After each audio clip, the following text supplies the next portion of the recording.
back for another episode of Head Kick Radio. I hope everybody's been having another great week of their lives, because we're just going to keep these trains rolling of great times.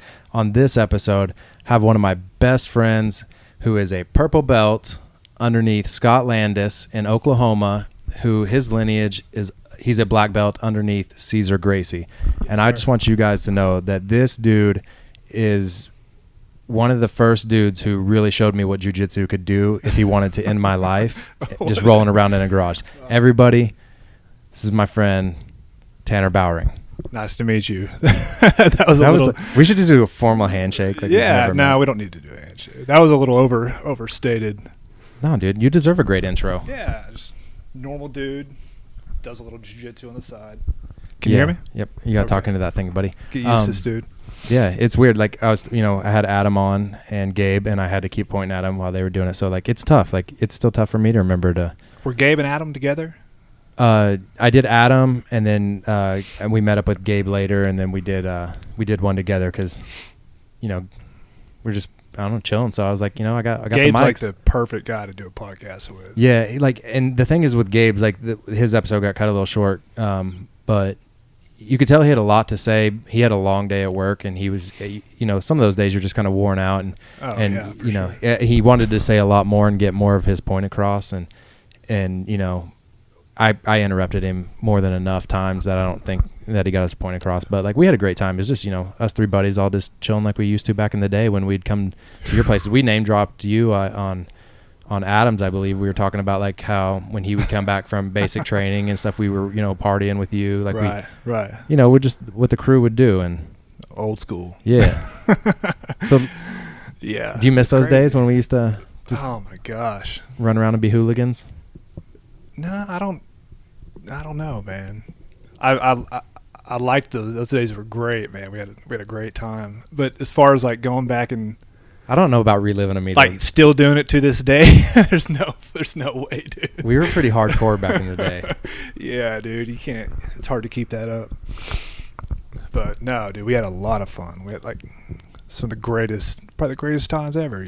That's true. So I want to explain to the listeners, like, you're the one who kind of got us all into watching fighting and got us into martial arts when we were growing up, because none of us ever did any kind of martial art. Right. Like a few of us may have, wrestled like it was kind of around here that all hung out with us, but none of us actually, did a martial art until you started doing jiu-jitsu. Whenever I started doing jiu-jitsu, I would tell people about me doing jiu-jitsu, and they would think I was doing like karate or something. They thought it was like kung fu. Whenever I started in 2003 here in Oklahoma, there wasn't a whole lot of jiu-jitsu going on. No, this is a small place. Yeah, so you're doing some South American ground karate. That's what people thought. It was hard to even get across to people what exactly it was. I'll try to explain to them that it was more grappling. Just people had no idea. Yeah. People weren't even watching the UFC then, nothing like they were today. So I think I was one of those guys. I was like, what are you talking about? And then you're like, it's kind of like boxing, but it's nothing like it at all, and it's on the ground. And then you were like, all right, you found some videos. I think you went and rented a VHS or something, and you're like, all right, guys, this is the UFC. Right. And it was still late to the UFC game, but here people but it was like the year 2000. Right, but and then that kind of got us all interested. And now there's, like even Adam, who was just on, like he loves this stuff too. He loves watching it. I love watching it. I have a podcast about it, in jiu-jitsu, and just having people on to share their journeys. So it's the best sport that's ever existed, man. I agree. People feed off of it because it's almost like getting back to almost like getting back to nature in a way. Like it is, yeah. It's like feeding a little itch that we have. It's very primal. This. Yeah, it is. So if you had kids, would you encourage them to do jiu-jitsu when they're growing up? Absolutely. Instead of like t-ball or football or something? I would if I had kids, man, it's crazy to even talk about, but if I had kids, I would probably encourage them to do just whatever they want to do, but for sure I would love my kids to do jiu-jitsu, What about wrestling? Like, would that be a requirement? Yeah, too? wrestling for sure. It wouldn't be a requirement, but it would be awesome if my kids wrestled. Well, Absolutely. I say requirement because I look back at like our childhood and I was like, our parents made us play a lot of different sports and things like that. Like that was like our requirement. Right. Well, there's a lot of cool shit to get into, man. Besides, so. I just feel like I wouldn't want to force my kids to go do something, and No, I feel like if I that's the forced them, thing. they would hate it. Yeah, that's the thing. I don't want to force my kids to do anything, but it would be awesome if they wanted. Surely they would want to do jiu-jitsu though, because I'm gonna be brainwashing them a little bit. So. I know, always watching the UFC fights and throw on the EBIs and things like that. Teach them arm bars and stuff when they're little. So, oh yeah, yeah, for just sure. rolling around, like moving the coffee table out of the living room and just rolling around on the living room floor with them. Yeah, that'd be awesome. I've got friends who do that with their kids. All right, so talk about that. Like, so when you introduced all of us to Fedor was your guy originally, but like, was it your brother who got you in? Like, who got you into it? Who got me into jiu-jitsu? Let's see. The guy that I trained with initially, it was a affiliate of Hoist Gracie at the time, and he was a Oklahoma highway patrolman. His name was Tim Tipton.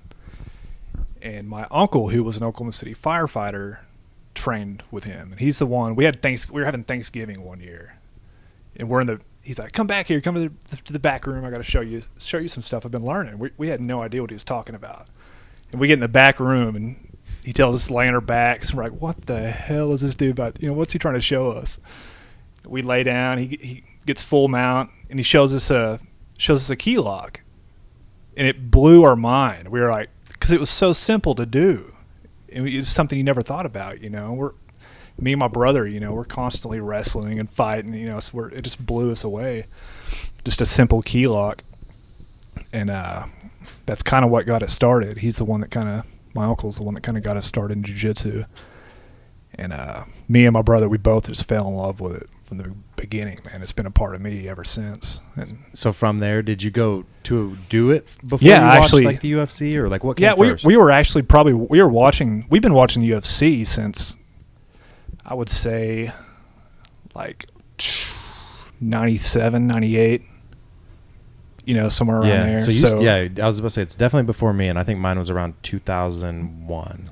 Whenever you started showing us those videos, that's when I started. Yeah, it was always kind of a thing we did at the house with our family. Had people over to watch the fights, and yeah, because I remember we watched a boxing fight at your house when we were kids. I think back then too. Yeah, we'd watch all the Lennox Lewis fight. I was gonna say we couldn't stand Lennox Lewis. It's all right. Was it I'm trying to remember who was big back then, because it was Tyson. Well, no, that's whenever I started watching. Like, those were the reruns, or when we were kids, because that was in the 90s, early 90s. Like that's what I remember. That's right. I remember going to like a family member's house, being like kind of young and watching like a Tyson Holyfield. Whenever I was like 10 or 12 or something, Do you follow boxing now? Because I don't really get to talk boxing much with anybody.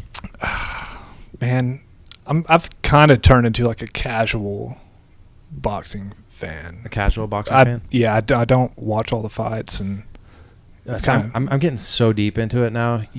Just like when you start jiu-jitsu or whatever, and whether it's gi or no gi, you're buying your gis or your rash guards, and you kind of get obsessed with it. Right. Like, I'm so obsessed with watching boxing highlights and stuff on YouTube that I want to, like, in the basement of this place I'm staying at, I want to hang a heavy bag and just have like one light that just like is a light bulb that just kind of floats back and forth, and it's like a dark dungeon, and I'm in there like Rocky, just like I've thought this whole thing out, and I was like, and I was like, I should film it too. See it. And then like next thing you know, I'm gonna like disappear for 5 years and then come out of a cave and then be like the baddest fighter. I'll be like 35 years old, and I'm like the entrance to the place is in a dark alley. Yeah, you have to come like cities. Yeah, you have to come through the back gate, and there's like rabid, squirrels and raccoons back there that are just like nipping at your heels, and you have to go down the steps into the basement. Yeah, I see it. Yeah, it's either going to be a really good movie idea I'm going to write, or that's going to be my life for the next 5 years. You should do that. I would pursue that. Just because I watch boxing highlights on YouTube. That'll do it. Yeah, you get to the stage. I've done that, man. So Canelo and Triple G are about to fight again in September. Right. Do you follow those guys? Man, okay, we can't talk this. Not enough. What about Lomachenko?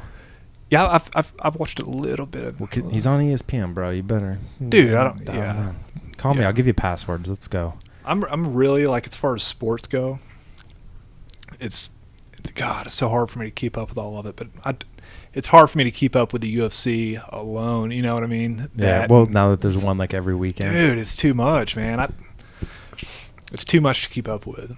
So who's your for me? For you, or I don't see how you do it. Somehow you're able to keep up with this baseball, football, basketball, hockey. Dude, I tell people I work with about you. I'm like, I got this friend. I'm like a living legend. You think you like sports, dude? This guy. Dude, I've had people like give me a nickname and call me Stats. Dude, it's to like amazing. upset me, and I just laugh, and I'm like, yeah, it's true. Like, I wish I didn't have this curse, and it's a beautiful curse, I guess, in a way, because I know a bunch of nonsense that doesn't mean anything. It's pretty cool, man. I don't. Could you imagine if I had like that kind of knowledge that I would towards sports with like brain surgery? Like, I'd be one of the best brain surgeons in the world. Be boring as shit too. Yeah, fucking. Well, I mean, so is sports knowledge when you're somebody who doesn't listen, watch sports. Right. I'm just joking. No, I get it. I talk trash about it all the time. No, dude, but it is really cool, man. You're able to do that because I can't. It's really hard for me to keep up with all of it. You're a brilliant human being, and so I want to like, what do you geek out on? Like, I don't mean to geek out on this. I'm like, I can watch it passively and it retains in my brain. I geek out on all kinds of stuff, dude. Because I know you're into like sweet psychedelic paintings. I'll like watch from Alex Gray. I'll go through a stage on. I'll start researching like World War II tanks for like a month. Dude, you're one of the only people I know that really goes true in depth. No, you go true in depth and research on things. I don't know why. It's just interesting. So there's too much stuff, man. I don't know, but yeah, like what I geek out on. Jiu-Jitsu is always something I geek out on. So let's talk. Sure. Let's talk about that journey a little bit. Your jiu-jitsu journey. So I'm in a long layoff right now because of this back injury, and the whole thing of like everybody's jiu-jitsu journey is different. You're one of the only people I know that like you go hard for a long time, then you take a break, and you go hard for a long time and take a break. Can you explain that a little bit, like to me? Like I'd like to know about that because I feel like I'm following in your footsteps here. Well, I mean, to be honest, man, I would like to have not taken any of those breaks, honestly, but just life happens. You end up taking these little breaks, But what I've learned, the older that I'm getting, I talk like I'm old. I know you just turned 30. Not that old, but come on. But it's actually good to take breaks, I think, to allow yourself to the little injuries and stuff to heal. Because the last time that I was really going hard, I went on like a 3-year, like 4 or 5 nights a week, going as much as I possibly could, keeping track of the nights I was going, making sure I wasn't missing any nights, like really going after it. And I was developing some pretty good like shoulder injuries and some neck injuries, and I just was so you get so addicted to it, it's worth it. Yeah, grab that lower so you don't keep hitting nice. towards this, because you keep hitting the upper mic and it keeps going rattling, and people are going to complain. They're going to hit my comment box and be like, "Oh, I can't stay off the top of the mic." Yeah, totally. No, but back to the journey. They talking about those injuries adding up. You're somebody who's always done physical labor, manual labor for a living. How, like, talk about like having to tap, to things that you're like, I probably wouldn't tap this, but just so I can go to work tomorrow morning, I probably should. And that's just something you need to learn how to do really quick. There's some people that really fight it, and it's just an ego thing ultimately. And you'll learn that the longer you train. You can't keep training like that. You just and it's not worth it. And if you're with a good group of guys anyways, that ego's not going to be there anyway. Right, because you want them to be good. Right. Because if they're good, then you get better. You understand what you're doing, and that guy understands what you're doing, and that's not even there. So, that's the way that I train anymore. It's a lot of times I don't know, it's kind of like heel hooks, for instance. Like a lot of times, like if I get a heel hook, I'll just get to that position to where the heel hook's there, and I'll just let the heel hook go and keep rolling. Yeah, and just keep moving on something else. Right. I mean, just keep going. It's not always about getting the tap, Yeah. You got to just roll smart. And what about if somebody got you into that heel hook? Are you tapping for it? Absolutely.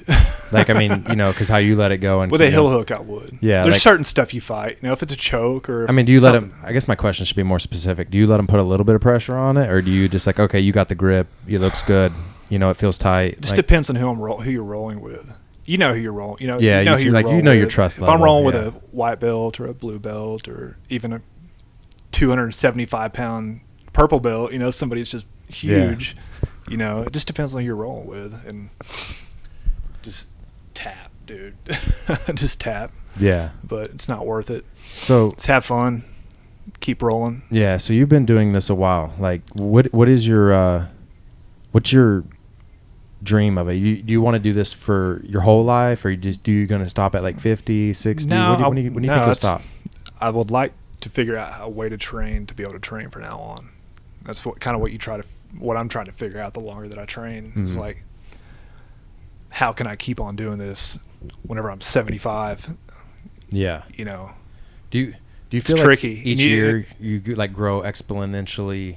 I probably butchered that word. Exponentially, like smarter than the year before. But the year before you're like, man, I'm really getting the hang of this. I'm figuring it out. Not but then really. You're like, nah, I didn't know anything. No, not really. As far as like jiu-jitsu goes? Yeah. Well, I mean, life too. I mean, life in general. You can segue that one into life and just be like, hey, when I think I got these bills figured out, you should never think you have something completely figured out. Because if you'll notice, the older you get, you look back on the things that you think you had figured out, and you didn't have shit figured out. Yeah. So you gotta. That's the way that I kind of look at everything. That's a hard slap in life that I feel like I get quite a bit. You just gotta try your best. That's all you can do. And jiu-jitsu is the try same to be way, smart. Right? Try things. See if they work. Sometimes they don't work. Do you think that's why jiu-jitsu is like one of the reasons it's so addictive is because it relates so much to life? Yeah, I think it translates perfectly into life, but so do a bunch of other things. People just need to have some sort of hobby they're doing or something, Yeah. Because a lot of those things, anytime you're overcoming something or you're mastering some sort of trade or skill or hobby, that stuff's going to translate into life. So, okay, so I've been like really getting deeper and deeper on this thought lately is mastering something. So like specifically jiu-jitsu here. Do you think it's good to like master a move, whether it's like the triangle, the arm bar, Kimura, whatever, leg locks? Do you think it's good to just become a master at something and then work backwards? You know what I mean? Like, so if you're like a white belt, you should have like a blue belt, a purple belt, submission that's really good. That it's kind of your go-to to get, better guys or, I think the gals. most important thing for a white belt to do is just focus on there's a base you need to learn in jiu-jitsu. Yeah. That a lot of people today are skipping. Well, I agree with that because they're going straight to the legs and not learning the basics.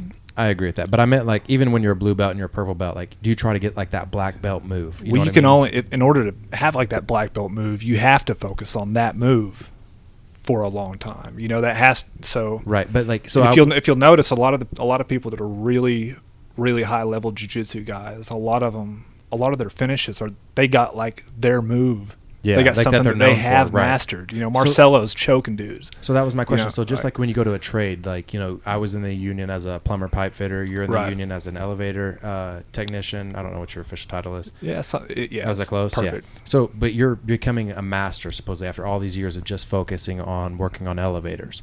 So, you're going to have all, your certifications and licenses and this and that. So do you think jiu-jitsu is a lot of the same way? Should you focus on, like, a system, whether it's just the basics or leg locks or you know what I mean? Like, do you think is that a smart idea? Because sometimes I think if I keep trying to stay well-rounded, I'm not really progressing, learning a good arm bar, a good Kimura, you know what I mean? Man, I would, my advice for somebody, I think the best, like I said, the best thing you can do is just maybe not even work on submissions for a while. You gotta, it's gonna take somebody years to get really, advanced and really good. It just does, or it did for me anyway. Yeah. Some people are way better than I am, can advance a lot quicker. But I would recommend just spending time working on positioning and controlling people and working on getting yourself to a dominant position. Don't even worry about submitting somebody. It doesn't matter if you. I would be more concerned with like being able to control somebody in that situation and being able to get to a dominant position first before you even start thinking about that. Yeah. But that was something I think you really learned through wrestling, right? Your senior year that was crazy. Like Adam was telling the story about all of it, and It was just a lot of fun. I can't remember if we did it on air or not, but Adam and I were talking about wrestling his senior year. It might have been off air, but it was phenomenal to listen to how he talked about it for all you guys. It was a pretty cool story. It's just a lot of fun. We had a really good time because we were. I think he said it off air because like he was talking about some things I don't think he would have ever mentioned on air. Right. So I think him and I were talking about it off air, but Adam was talking about when you, Zach, him, Skylar Brooks, like all the shenanigans, what Coach Eric and Scotty was doing. Well, the cool thing about the fun part about the story is that there was a bunch of us that had never wrestled before. Yeah. It was our senior year, and we had a really, really cool coach that. Yeah, like, Zach was the only one, I think, and Skylar. Yeah, Zach believe, had been. They had wrestled for a long time. Well, Scotty as well, right? Scotty had wrestled in like Little League, and then had like a huge layoff. Pretty much didn't wrestle, but it was a lot of fun because we had never wrestled before, and we had this coach that was awesome. Coach Erickson. Yeah, was great, man, and he just got us all super excited about doing this, and we. Done it, man. We done really good. We actually done really good. I heard, and a couple. Was it Adam and Zach made All State or something too? And Adam was saying you got snubbed. I don't know. He was like, "Dude, Tanner was such a beast," and I'm like, "Well, and post high school, I rolled with you," and I'm like, "Well, yeah, I know. He wrecks my life on the mats." I was just trying to. I had like one signature old school wrestling move that I'd done like the entire season. So you became a master at it. See, that's what I'm talking about in jiu-jitsu. Should you just get one move and just become the master of the move? Well, you just got to realize if you're going to be training jiu-jitsu, you're going to fall in love with it. You're going to be doing it for a long time. So just take it slow. Don't try to cram too much things into a small amount of time. I try to find. Excuse me, sir. Are you telling me not to follow human nature? What do you mean? Human nature is to do a lot in a little bit of a time and then cram it all in so you don't have to feel like you're spending your whole life doing it. Yeah, that's human nature. I'm not sure if that works out very well. I know. Well, you find that out as you get older, and we're not even old, but yet we feel old. Like what I do usually whenever I'm training pretty consistently, I'll just find something. Find a few, I'm just constantly I got all of Eddie's books. Yeah. I got Marcelo's books. I got YouTube now. I mean, there's so much information. I'll just usually just find something that appeals to my game and the routes that I take in jiu-jitsu, and I'll just try it on the mat. Yeah. If it works, sweet, and I'll try to get as good as I can at it, and I'll have I try to, you try to build an arsenal of like things to do in your game, and you just pick a few things at a time, try to learn them. If they work, keep them in your tool bag, and if they don't, move on and try something else. Is that kind of hard when the lesson of the day is a lot different than your style? You know what I mean? Or at least the moves that you're trying to perfect or become a lot better in? You're like, man, it's not where my mindset is. Because I find that sometimes. I'm like, I'm focusing on something else, but it's a good pattern to know and a path. You just got to, luckily, I got a really, and I think you do too, but luckily I got a really good instructor, and he does teach really good stuff. But yeah, there are times when that happens. Whenever you show up to class and you already got something in your head. Well, that's what I mean. Like, for example, like we'll be working, lockdown or something in class, and I'm like, and I use that all the time. But we'll just be like doing something like that. But I'm more focusing on the upper body. Like I'm like, hey, like I really want to work on these Kimuras, or hey, I want to work on these arm bars, or hey, I want to work on a triangle right off my back, whatever. Dude, it's real simple. But when you're doing leg locks or you're doing different stuff like sweeps and things like that, and you're like, man, I just really want to focus on this right now and get like more precise information. Well, you just got to do that then, because you're building your game. You got to pull them to the side and stuff and ask questions, which they're always happy to answer, especially you're rolling the rolling partners and people in the gym.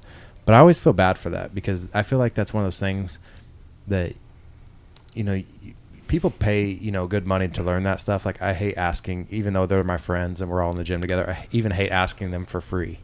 Asking who? Like your training partners? Yeah, it's like, hey, give me your those sweet techniques to finish this triangle or whatever that you do. I always feel guilty about it, because people should charge for that. That's why they do seminars.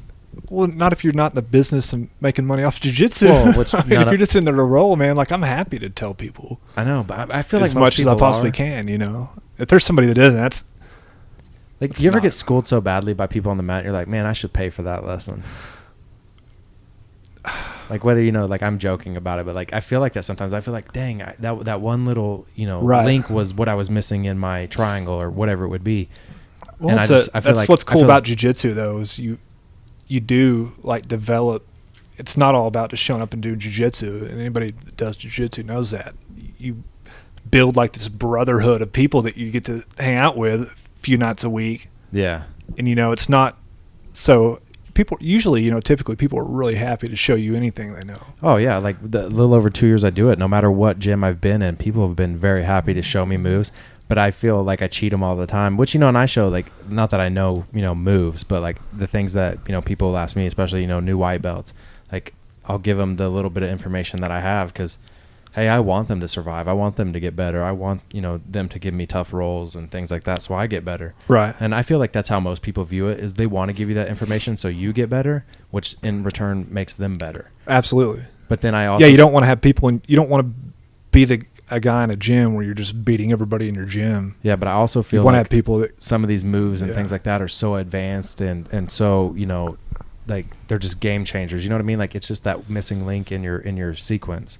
And I'm like, dang, people should pay for that. Like that's the good stuff. Well, get really good and open up a jiu-jitsu school, and people will pay you for that. No, I don't want people to pay me. Like, right. I see what you're saying. Broke. I see what you're saying. I'd be like a not-for-profit jiu-jitsu school because I would just give it away for free. Right. And I'll be like, don't pay for this. See, that would be cool. Wouldn't it if the government just funded you for jiu-jitsu? Or just to be in a position where you could train jiu-jitsu every day for free.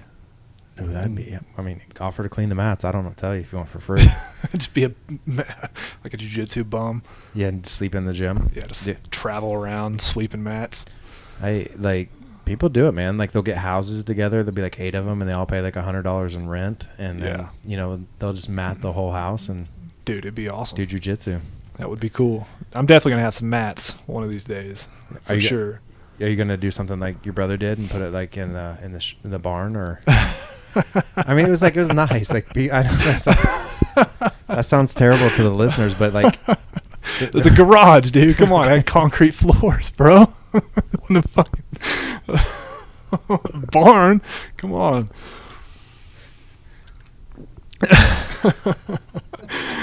It's for the story. Just roll with it. It was old school, but it wasn't that old school. So there we were out in the dirt. Yeah. Dude, just rolling around. You gotta put in the work where you can get it in. Hey, in Brazil they do, man. Oh, they do it worse than that. They put like a sheet on the ground, they rip the sheet, and there's dirt underneath it. Dude, I've heard stories about guys. I don't know if this is even true. This is what I've been told.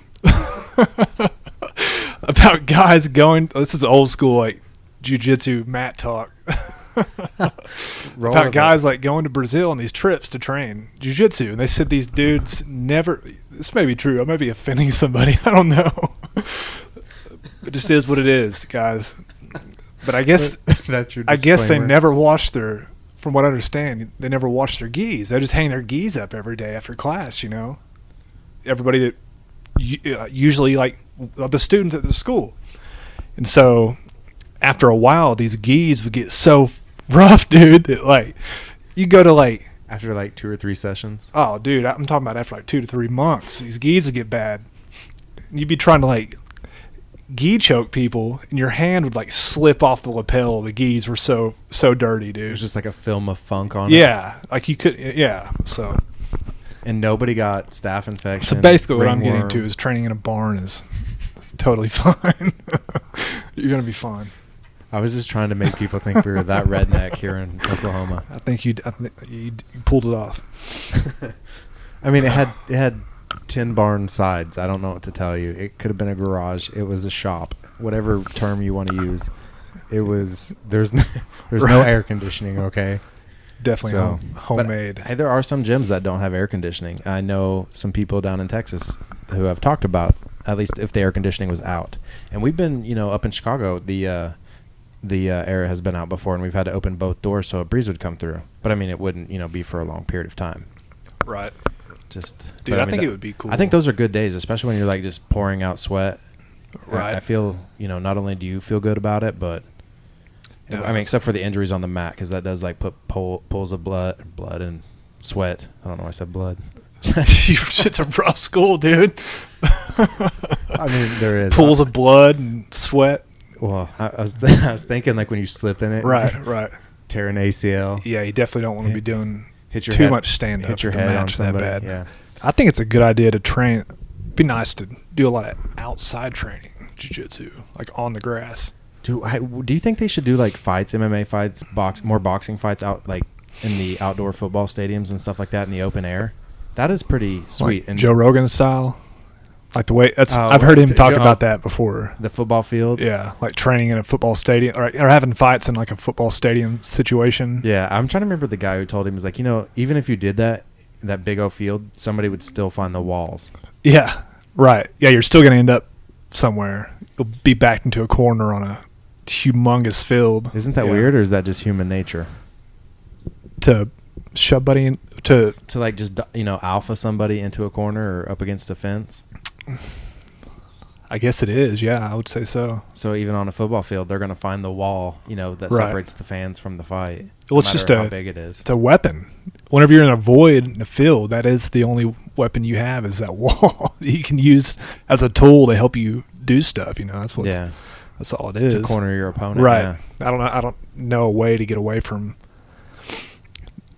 the cage or a wall or something like it, Do you have a favorite fighter or jiu-jitsu practitioner that you idolize a lot and you try to model your game after?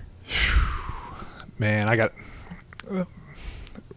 it's like asking like what's your favorite song almost. There's a lot of you got it just depends, top five. Like Keenan Cornelius or Marcelo Garcia, Eddie Bravo, these are obviously like badasses, but just any of those guys, I'm really, really into the 10th Planet system, I know, which is wild because you need to come up to Chicago and train with me. Right.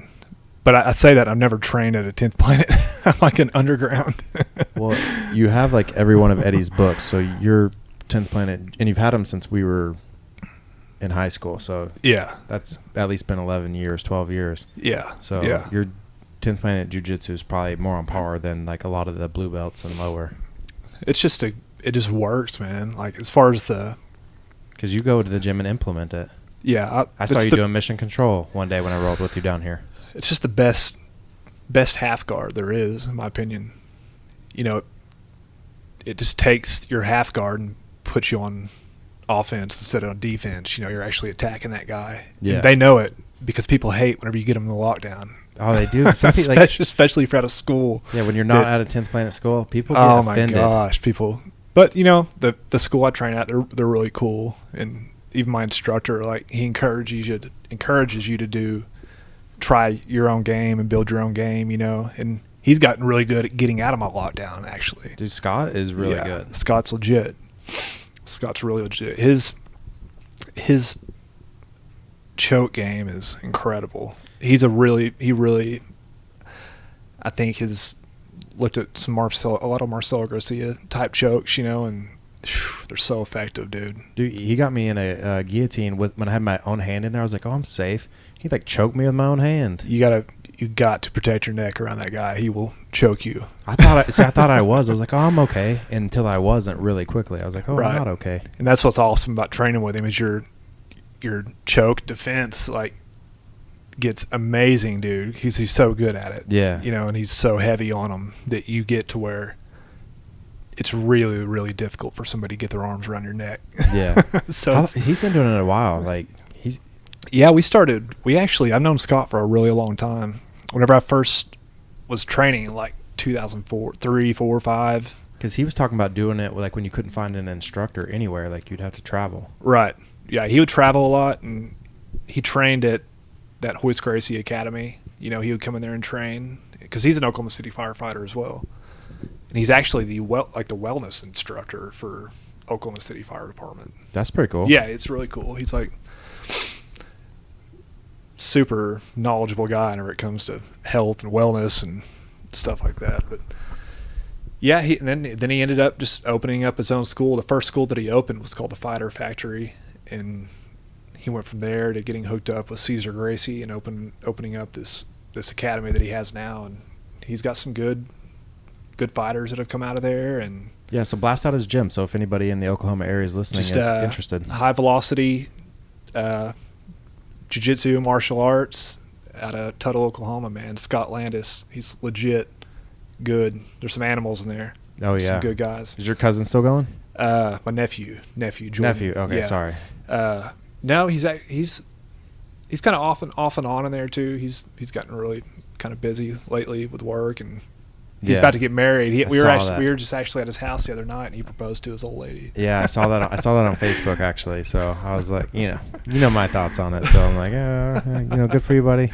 No, it was really cool Congratulations to him and his fiance. Yeah, that was cool. But I can only be a hater, to him and when he's here. Right.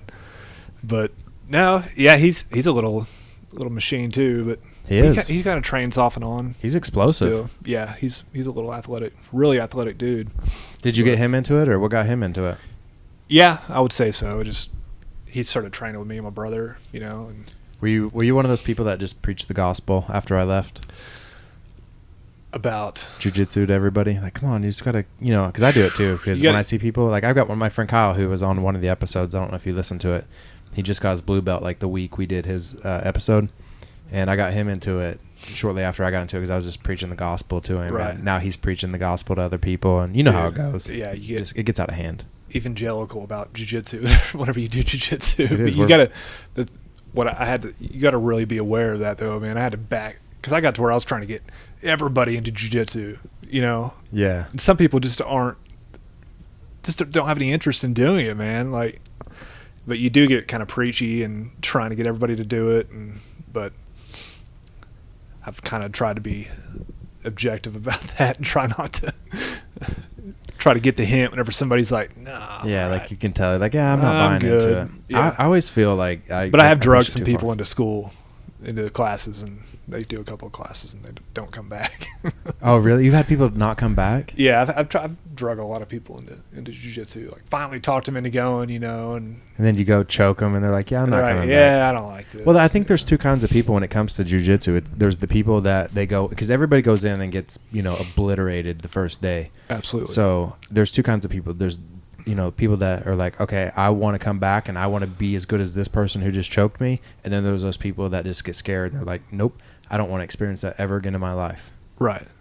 Yeah, so. You got to, I think the number one thing you have to do, starting is just keep going, Yeah. You get really discouraged, man, whenever you start because you do get fucked up. Yeah, you get fucked up. I still feel like I get trashed by people. You get trashed, and you get trashed for a long time. And you still do. You constantly do. I still do. There's still guys that crawl all over me, and I'm like, what the hell just happened? Yeah. Have you ever tried to pressure a girlfriend or anybody like that to go? Yeah. I've tried to choke my girlfriend out a few times. Like you practice. Do you practice your moves on them? I can see by head nod. Yeah, that's a yes. It's a hard yes. She doesn't like it. No, she doesn't. She's not into jiu-jitsu. As long as she's never like threatened to call the police on you, I think that's all that matters. It's mutual. It's what would the word be? Consensual jiu-jitsu. Yeah. In 2018, things have to be very important. She's aware that I'm about to choke her out, but no, she doesn't. I don't know. I don't know. You gotta have somebody to choke out every now and then. You do, because you can only choke a pillow so many times and practice your move on your own knee and things like that. Right. Like you just kind of gotta choke some people. Like if your friends aren't down for it. Yeah, you don't want to get so desperate to where you're one of those guys with a dummy in his house that he's like choking out. I have a couple of friends that are listening that have some I do too. Dude. I say that with like knowing that that's something I've considered. Everybody, that was Tanner Bowring. You can take that up with him. Do not come choke me, you high-level guys that have dummies in your house. Please do not. No, it's definitely something I've considered, having a weird dummy in my house. You told me do arm bars on. Yeah, you told me at one point you wanted to build one, and I was like, did I? Yeah. I don't doubt it. Yeah, you said you wanted to build one. I was like, and this is before I did jiu-jitsu, and I'm like, this dude's deep. This dude's crazy. He's real deep. He's gonna build a scarecrow. Hey, shout out to my boy Mio. He made one, and it did look like a scarecrow. that's the only way it would look if you actually made one. I don't see how you could, unless you had like a. I'll pull up a picture on his Facebook in a little bit, and show it to you, because it's exactly what you think it would look like. Was it made out of like cotton, denim, old blue jeans? I don't remember the exact material, but it was somewhere between like that and PVC pipe kind of thing. Like it was, I don't know, it looked like PVC pipe, but obviously it wasn't because it could bend. But yeah, he made his own dummy out of something, and I don't know if it was foam. I'm not sure what it was. Well, that's how you know you got the jiu-jitsu bug. Shout out to him again, but he was traveling to like Amsterdam and doing like the 10th Planet, like big get-togethers, and where they would have like, a lot of the country's top instructors flying out to one location. Oh, yeah. The ones in California as well. He would go to all those things. He just got back from one a few weeks ago. And, so, yeah, he's dedicated. And I wish I was that dedicated, honestly. I think you are. I think you seem like you are. Not lately, man. I told you I haven't been on the mats in a while. Just due to only been on a few times. Injuries mainly, you think, or just... This is back injury. I can't trust it, because it's one of those things kind of like your job where, I'm not doing manual labor anymore, but, I'll be like, man, I have something coming up. Like, because there's days when I get off the mat, I can't walk for 2 days. I have to take 2 days off work, and I'm like, I got something coming up in the next couple of days. Do I really want to go? And so I talk myself out of it more than anything now. Yeah, you just gotta be smart about it. Unless you're planning on being like a professional jiu-jitsu athlete, go as hard as you want, but you got to be smart about it. You got to try. If you got to recognize whenever you get an injury, it might be smart to take a couple months off. Yeah. Let your neck heal up. Yeah, I know what you mean. It happens. It's gonna happen. That's my biggest thing is. We were talking about earlier, you got to be smart and tap out. But there's always like somebody trying to get you got a blue belt trying to get a north-south choke on you. Yeah. Well, it doesn't know how to do it, and it's not choking you, and you're like, golly, I can't tap to this dude. Come on, man. I know, you're like, I can't do this. This is a heck of a neck crank, but I can't tap to this. Like, I can't give him the. But you really need to. The satisfaction of a bad choke that, or a crank that just, it hurts. But yeah, we have too much ego. We're like, nah, I can't give in. Yeah, you still catch yourself holding those out. Yeah. And then the next day you're thinking, just catch me with something serious here. Right. Yeah, right. I know. But the other thing is, like, being bigger guys, we get to roll with the biggest guys, those big, 300-plus pounders. Right. And then they'll fold you in half like a banana, just when you're inverting. And then that's what that lower back injury is for me. Then it just aches so badly, and then it, like, cramps up, and I can't walk for, like, 2 days. Yeah, absolutely. It's like army crawl around the house. You end up keep doing that. You'll end up getting really good at, like, not letting people get on top of you. Yeah, so that's my game now. Because it sucks. Whenever you're rolling with somebody that weighs 60 pounds more than you, you can't let that guy get on top. You can't let that guy get psyched. It's just... Yeah, I'm like those 140 pounders that go with me, being 205. Right. Like, they're like, nope, I'm going to try to be on top of this guy. Right. But, I'm still that stubborn person that's like, nah, I'm going to put you where I want you kind of thing, And that's what those guys do to me, those big 300-plus pounders. They're like, no, dude, like, you get down here. Right. And then fold me in half, and I'm like, oh, my back. Yeah, you get some guys where it feels like they're on hydraulics. This beast, and that guy gets on top of you, and you're in trouble. Yeah. You don't have any of those really big guys here, do you? We have a few. We have Richard. He's like... Oh, I met Richard. He's like 275. He's a big, strong dude. Power lifts and just a tank. Yeah. And he's good. He's pretty high level. He's a brown belt. He's really, really good. And don't let that dude get on top. And I've rolled with him for years, and that's the thing. Like, you get really good at trying to keep those big dudes from getting a dominant position on you, because isn't it funny though, like, how you talk about he likes his top game. Like, when you roll with people long enough, you start to, like, you subconsciously know their game. You're like, all right, don't let them go there, don't let them go there. Oh, absolutely. Yeah. But then, like, you'll give up, like, positions you would never give up to that person to another person, because like, oh, maybe this guy's good at leg locks, so I'll give him, the top half. If you're playing around, yeah. If you're playing around, for sure. Yeah. But if it just depends what you're doing. If you're just... I'm always trying to play my game, but sometimes I get tired and I get lazy, and I'm like, all right, as long as this guy doesn't get my legs, I'm good. Or as long as this guy doesn't, get my, arms, because he's got a sycamore game, I'm good. Well, yeah, I see what you're saying, but you just gotta... all you can do is just stick to the game you develop, find the routes that you want to take. That's the way I like envision it, is like finding these different routes. Yeah. That's all jiu-jitsu is finding these different paths that you can take to ultimately get to the position you want to get to, and ultimately like make this guy say that he wants to stop. So just stick to your game and don't give anything up if you can. Yeah, no, I try not to, but you don't give sometimes when anything you're out of breath, you're like, man, I'm gonna let you slide by here. Right. I need to rest for a second as much as I can. And you're just like avoiding choke from choke, watching, arm bars. Here you go, and you're just like, by then you're just like, man, I didn't get any rest out of all that. Right. That's the good stuff. That's why you love jiu-jitsu though, because you're like, man, then you just realize you're like, I can't take breaks. Right. I got to keep going. And it is just a game you're playing. It's a lot of fun. Are you one of those people that like to relate it to chess? It's like human chess. I kind of like Eddie Bravo's what he's said about that. People have asked him that question. He says that jiu-jitsu makes chess look like checkers. Okay, I like that. Because it's true. I don't know how many moves you can make in chess, to be honest, but I think you can make a lot more moves in jiu-jitsu. Jiu-jitsu is constantly coming up with new paths you can take, new moves, different transitions and submissions. It's amazing. I can't remember, but Marcelo's first ever black belt was a high-level chess player, wasn't he? I'm trying to remember his name. Probably. I watched a video Tim Ferriss did, and Tim Ferriss was learning from that guy and Marcelo. Right. And he was talking about like how that guy related chess to jiu-jitsu. Do you have any certain schools that you'd like to? Like if you had like a few schools you could go train at anywhere in the country. Like that I would go? Oh, yeah. I would definitely like to go train at headquarters, under Eddie Bravo, of course, being in the 10th Planet system. Sure. So that's an obvious.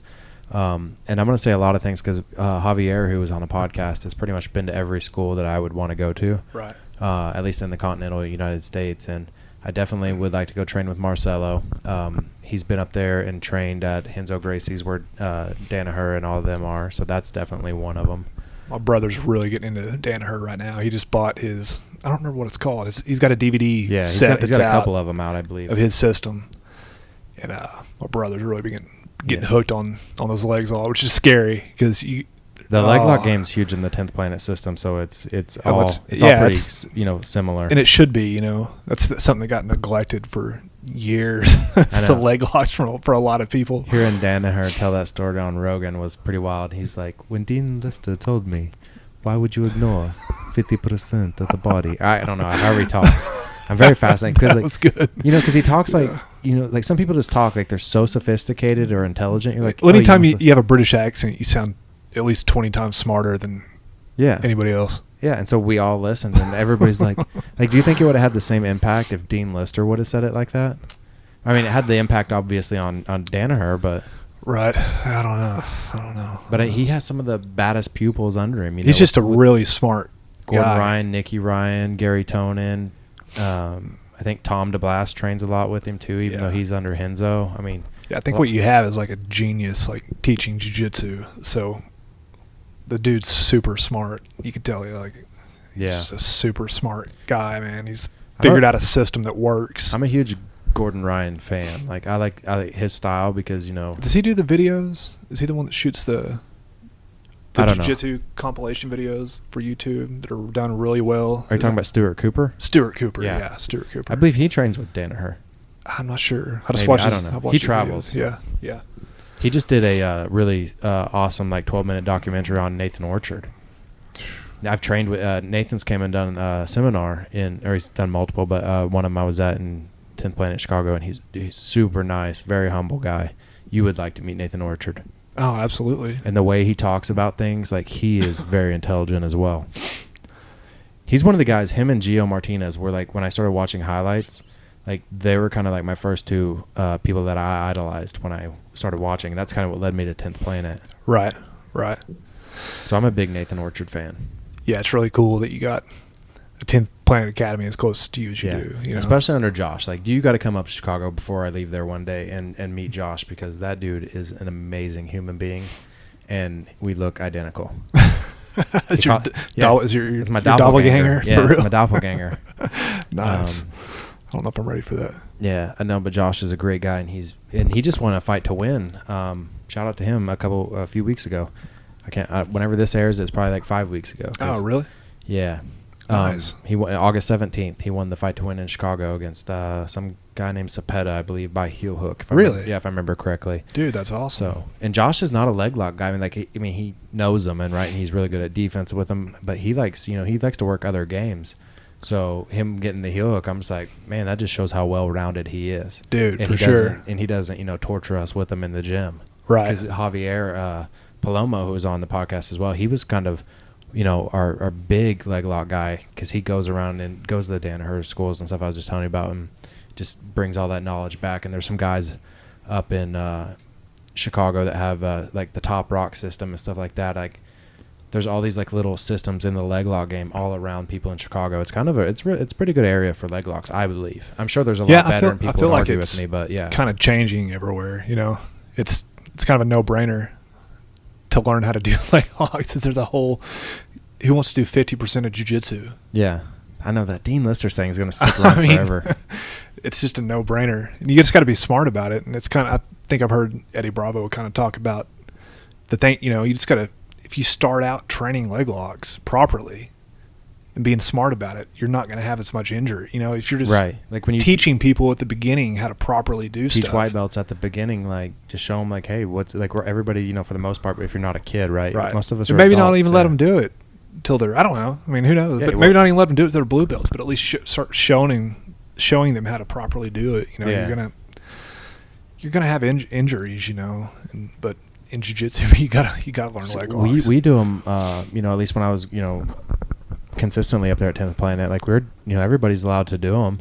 Just be smart about them, tap to them, and if you don't know what's going on, tap. Like, don't find out the hard way. It's just crazy, man. There's it's so crazy how much that game has advanced in like the last 10 years. Yeah, it's insane.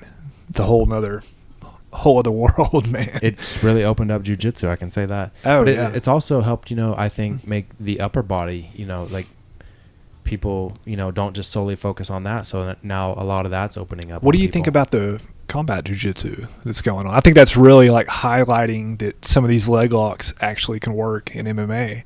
Well, yeah, not only that, but I'm a fan of it for like future, young people that are coming up that want to learn, MMA. Yeah, it's a good transition. I think that there's no better transition than combat jiu-jitsu. And plus, it's very exciting to watch because it's realistic. It keeps your jiu-jitsu honest. You know what I mean? Oh, it's yeah. Like, it's the best thing about it is you're taking the highest level guys in the world in jiu-jitsu, and you're putting it to the test and seeing what actually works in like more of a real life situation. Yeah, because think about it. Like, how many times in the gym has somebody kind of had your legs and you're like, man, you don't have anything, but I could punch you right in the face right now. It's that's been the train of thought for years with jiu-jitsu is like, which I think is not necessarily right and it's not good, is don't even do leg locks, because if you do a leg lock you're gonna get knocked out. Yeah, and that's true that's true in a lot of cases, but to the level that people are doing leg locks today, I was gonna say, I think good luck trying to knock that dude out. You have no time before you. Well, I want to say that about combat jiu-jitsu and leg locks and stuff today. I think that with, the idea of combat jiu-jitsu, it really tightens up your leg locking game so you don't put yourself in that susceptible position of getting your, face pounded in. Right. And it is what at this point. So I think we're going to start seeing more leg locks in MMA now because people are getting more tight with their leg locks and their positioning and their ashis. You have to. Like the cat's out of the bag. You can't go back. Yeah. The game's going to keep evolving and people are going to have to. I've noticed more people doing it now in MMA. Yeah, dude, for sure. It works. But it's fun to watch, like for just, pure sport, like combat jiu-jitsu, when EBIs roll through, like that's fun to watch. Yeah, for sure. Yeah, EBIs, he's taken jiu-jitsu and I think, in my opinion, he's figured out the best way to do it. Yeah. As far as competitive jiu-jitsu goes. All right, buddy, let's wrap this up. You got any last thoughts, like anything you want to say, anything you want to talk about? Man, I'm just glad you came down. It's good to see you. Dude, it's great to see you. Long time friend, man. I know. Old school. I know. We didn't get the chance to talk about a whole lot. We'll have surely some other opportunities. Maybe we got some crazy stories. we do. We should have broken this. We can touch base on those maybe next time. Dude. Next time I'll have to come down to see you. I feel like if cameras were around, when we were growing up, I want to drop this last little nugget. Like, we'll talk about the stories deeper later, that you would have some sick knockout reels going on YouTube. Like, if I could have had, if we had camera phones back in the day. Luckily, there wasn't any camera phones back in the day. I know. We'd all be in jail. No, so I just want to say your street fighting skills are sweet. Your jiu-jitsu is even sweeter. And thank you for being on this podcast, my friend. Dude, thank you for having me. All right, guys. This has been another great episode of Head Kick Radio. And just enjoy your week. Do your thing. We're out.